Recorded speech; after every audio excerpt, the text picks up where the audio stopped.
കോവയ്ക്ക കറി വെക്കാൻ പോകണം. ചട്ടി എന്നിട്ട് ചൂടായി. നമ്മൾ ഓയിൽ ഒഴിച്ച് കൊടുക്കുകയാണ്.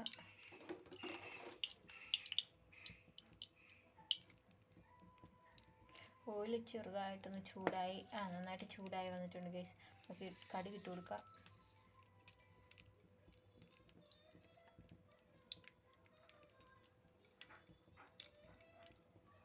കടുകൊന്ന് പൊട്ടട്ടെ. പൊട്ടിക്കഴിഞ്ഞിട്ട് നമുക്ക് കോവയ്ക്ക മെഴുകുവരട്ടിയാണ് ഇന്ന് വെക്കുന്നത്. കോവയ്ക്കയും പച്ചമുളകും സവാള എല്ലാം ഞാൻ അരിഞ്ഞ് വെച്ചിട്ടുണ്ട്. അതിന് ശേഷം ഇത്തിരി മഞ്ഞൾപ്പൊടി ഇട്ട് കൊടുത്തിട്ടുണ്ട് അതിൽ. പിന്നെ ഉപ്പും കൂടെ. കടുക് പൊട്ടിയിട്ട് വേണം ഗൈസ് നമ്മളതിടാൻ, ഇല്ലെങ്കിൽ കയ്പ്പ് വരും കടുക് പൊട്ടിയില്ലെങ്കിൽ.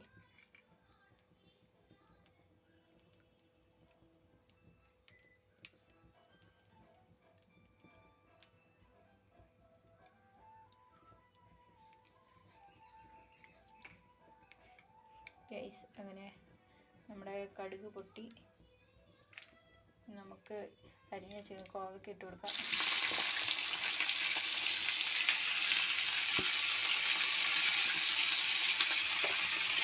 നമുക്കൊന്ന് ഇളക്കി കൊടുക്കാം. കോവയ്ക്ക കുഞ്ഞ് ചട്ടിയായതുകൊണ്ട് ഗൈസ്